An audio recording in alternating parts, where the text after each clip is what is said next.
राधे राधे। राधे ज्ञान सागर में आप सभी का स्वागत है। आइए भगवान गणेश जी के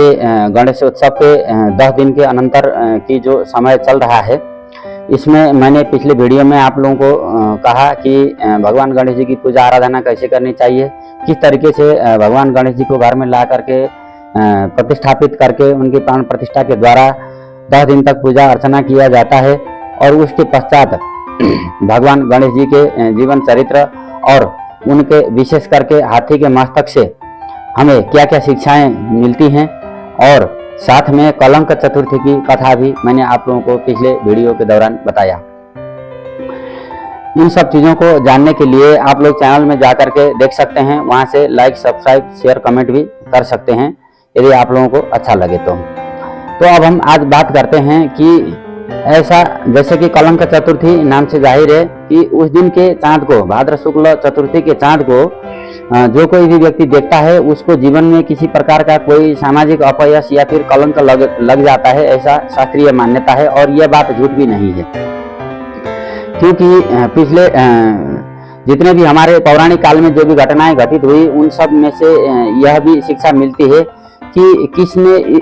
उस भाद्र शुक्ल चतुर्थी के चांद को देखा था भूलवश और उनके जीवन में किस प्रकार का कलंक लगा। इसके विषय में एक प्रसंग आता है हमारे धर्मशास्त्रों में,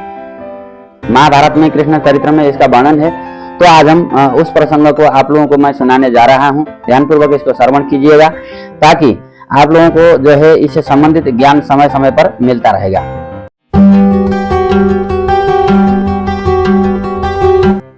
तो आइए चर्चा करते हैं कि भाद्र शुक्ल चतुर्थी के चंद्रमा को किसने देखा था और उनको किस तरह से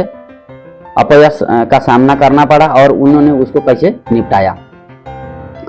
तो बात है द्वापर युग की। द्वापर युग में जब भगवान कृष्ण भगवान जो है इस धरातल में आए तो उन्होंने यहाँ पर आकर के अपनी लीलाओं के द्वारा पूरे मानव जीवन को एक समुचित उन्नत और विकास करने के कार्यों को वो करते रहे। और इसी सिलसिले में एक बार द्वारिका में यह घटना घटी कि जो उनके ही यदुकुल में एक सत्राजित नाम के व्यक्ति थे, तो उन्होंने उनको कहीं से एक स्यमंतक नाम का मणि उनको मिला और उन्होंने उस मणि को, उनके एक भाई थे उनका नाम था प्रसेनजीत,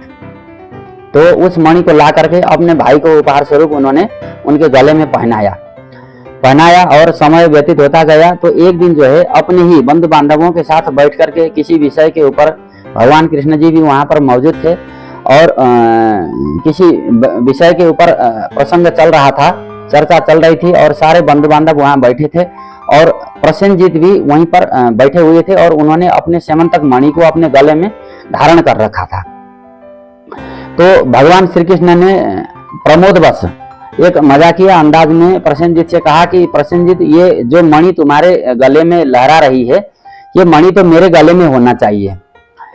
मेरे गले में और ये शोभा पाता है। इस तरह से उन्होंने एक व्यंग्यात्मक तरीके से उनसे कहा और बात खत्म हो गई। लेकिन धीरे धीरे समय गुजरता गया और कुछ समय बाद प्रसेनजीत आखेट के लिए वन में शिकार के लिए चले जाते हैं और वहां पर उनका जो है सामना एक शेर चीता से हो जाता है। तो वो शेर के हमले में प्रसेनजीत वहां पर उनकी मृत्यु हो जाती है, शेर उनका वध कर देता है और उस मणि को जो है छीन करके ले जाता है। तो मणि को अपने मुख में दबा करके जब शेर लेके जा रहा होता है तो आगे जा करके एक गुफा थी, उस गुफा में जाम्बवंत जी रहते थे अपनी बेटी जाम्बवती के साथ। तो जाम्बवंत जी बहुत बलशाली थे क्योंकि वो त्रेता युग में जिन्होंने जो है राम रावण युद्ध में भी अपना योगदान दिया था और वो इतने बलशाली थे कि राम रावण युद्ध के समय में उनकी युद्ध करने की जो चाहत थी वो पूरी नहीं हुई थी। तो जब भगवान रामचंद्र जी ने राम रावण युद्ध समाप्ति के बाद जब अयोध्या लौट करके आए और लौट करके आने के बाद दोबारा उनका राज्याभिषेक हुआ और वहां पर उन्होंने अपने जितने भी सहयोगी रीछ बानर भालू इन सब को अपने दरबार में अयोध्या में बुला रखा था निमंत्रण भेज रखा था। तो वहां पर आने के बाद जब कार्यक्रम वहां का समाप्त हो गया, उनका राज्याभिषेक हो गया, तो वापस लौटने के समय में, जैसे कि आज के समय में हम लोग कोई हमारे यहाँ गिफ्ट लेकर के आता है तो हम उनको रिटर्न गिफ्ट दे करके भेजते हैं। तो जब वापस लौटने का समय आया तो रामचंद्र भगवान ने सभी अपने सहयोगी रीछ बानर भालुओं से उनके मन की कामनाएं पूछी और उन सबको उनकी कामनाएं पूरी करने का वचन दिया। तो जब जाम्बवंत जी की बारी आई तो उन्होंने कहा कि प्रभु, इतना बड़ा युद्ध चला 10 दिन तक और हम भी लड़ते रहे साथ में आपके साथ, लेकिन मेरी जो युद्ध करने की जो चाहत है वो अभी भी पूरी नहीं हुई, क्योंकि मैं तब तक लड़ना चाहता हूँ जब तक कोई मुझे न थका दे या मुझे थकान करके मुझे न हरा दे। तो राम अवतार में भगवान ने उनको आशीर्वाद दिया था कि अगले जन्म में मैं जब कृष्ण अवतार में आऊंगा तो आपका और मेरा दोबारा से आमना सामना होगा और उसमें आपका और हमारा युद्ध होगा, क्योंकि आपको युद्ध में हराना हमारे अलावा या फिर किसी और भगवान के अवतार के अलावा किसी अन्य प्राणियों की बस की बात नहीं है। इसलिए अगले जन्म में आप मेरे साथ युद्ध कीजिएगा। इस तरह से उनकी मन की बात को जान करके उनको जो है उस तरह से वरदान दिया था। तो इसी के फलस्वरूप जब उस शेर के मुंह से उस स्यमंतक मणि को जाम्बवंत जी शेर को मार करके वो मणि छीन करके ले जाते हैं और गुफा में अपनी बेटी जाम्बवती को वो मणि पहना देते हैं। तो अब जब इधर प्रसेनजीत जंगल में शिकार करके जब लौटे नहीं कई दिन तक, तो लोगों में कहा सुनी हुई कि प्रसेनजीत कहाँ गए, ढूंढ खोज हुआ, खोज तलाश हुई।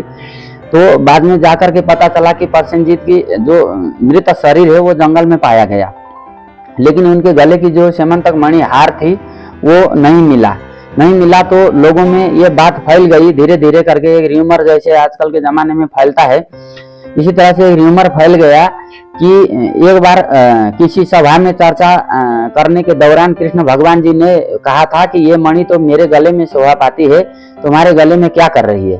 तो संभवतः जो है कृष्ण ने प्रसेनजीत का वध करके मणि छीन करके ले गए होंगे। तो इस तरह से बात चली और बाद में कृष्ण भगवान के ऊपर यह आरोप लगा कि आपने जो है मेरे भाई का वध करके वो मणि आपने छीन रखी है, अब मेरा भाई तो लौट के आ नहीं सकता, तो वो मणि हमें लौटा दीजिए। इस तरह से प्रसेनजीत के जो बड़े भाई थे सत्राजित, उन्होंने कृष्ण भगवान से ये आरोप लगाते हुए मणि वापस मांग ली। तो कृष्ण भगवान ने भूलवश गलती से जो है भाद्र शुक्ल पक्ष चतुर्थी के चंद्रमा को उन्होंने देखा था, इसलिए उनके ऊपर यह आरोप लगा। अब इस आरोप को सिद्ध करने के लिए या अपने आप को बेगुनाह साबित करने के लिए भगवान मणि खोजने के लिए जंगल की तरफ गए और जाते जाते घूमते घूमते वो उसी जाम्बवंत जी जिस गुफा में रहते थे वहां पहुंच गए और वहां जाकर के देखा तो मणि जो है स्यमंतक मणि जाम्बवती, जो कि जाम्बवंत की बेटी हैं, उनके गले में लटक रही है। तो भगवान ने जाकर के सीधा उनसे मणि मांगा, उन्होंने नहीं देने का प्रयास किया, तो भगवान वो मणि छीनने लगे। तो थोड़ा सा जो है वहां पर उन्होंने चिल्लाना शुरू किया। तो जाम्बवंत जी पीछे आराम कर रहे थे, वहां से उठ के आ गए कि कौन मेरी बेटी को परेशान कर रहा है। तो इतने में देखा कि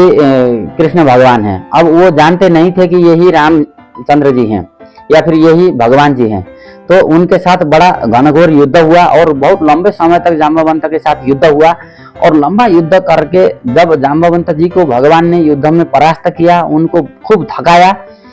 तब जाकर के जाम्बवंत जी के दिमाग की बत्ती जली कि ये कोई साधारण मनुष्य नहीं है, ये निश्चित रूप से भगवान है। तब उनको अपना जो है भगवान की लीला से ही उनको अपना राम अवतार में जो कुछ भी हुआ था उस पूरे घटनाक्रम का स्मरण हो आया और उन्होंने कृष्ण भगवान जी के चरणों में प्रणाम करके कहा कि प्रभु, मैं समझ गया कि आप जो है भगवान रामचंद्र जी हैं और मेरी कामना को पूरा करने के लिए इस तरह की लीलाएं रच करके आप मेरे साथ आए, आज मैं धन्य हो गया। तो मेरी अब आपसे एक विनती है कि यह मणि भी ले जाइए और साथ में मेरी पुत्री को अपनी जो है धर्मपत्नी बना करके सम्मान के साथ आप जो है ब्याह करके ले जाइए। तो इस तरह से जब उन्होंने आग्रह किया तो भगवान ने उनके आग्रह को स्वीकार किया और जाम्बवती के साथ वहीं गुफा में गांधर्व रीति से विवाह करके अपनी तीसरी पत्नी, पहली पत्नी रुक्मिणी, दूसरी सत्यभामा और तीसरी पत्नी के रूप में जाम्बवती के साथ विवाह करके भगवान वो मणि को लेकर के लौट के आ गए और आने के पश्चात उन्होंने मणि सत्राजित को लौटा दिया था। यह प्रसंग महाभारत में भी है और भगवान श्री कृष्ण सुख सागर हो गया और कृष्ण चरित्र, इनमें भी इस प्रसंग को आता है, उसमें वर्णन मिलता है। तो इस तरह से भगवान ने अपने आप को बेगुनाह साबित किया और साथ में जाम्बवती के साथ उनका विवाह भी हुआ, जो कि जाम्बवती भगवान की 8 जो पटरानी हैं उनमें तीसरी रानी है। तो आज हमने जाना कि भाद्र शुक्ल चतुर्थी को कलंक चतुर्थी कहते हैं और उसमें कृष्ण भगवान को स्यमंतक मणि चोरने का जो कलंक या जो अपयश लगा था उसको जो है गलत साबित करते हुए भगवान ने जो है इस तरह से मणि उनसे लौटाई, स्यमंतक मणि, और अपने आप को जो है सही साबित किया। तो आप लोगों को कैसा लगा यह प्रसंग? इसीलिए कहते हैं कि भाद्र शुक्ल चतुर्थी के चंद्रमा को दर्शन नहीं करना चाहिए और उसको देखने पर जो है कलंक लगता है। राधे राधे।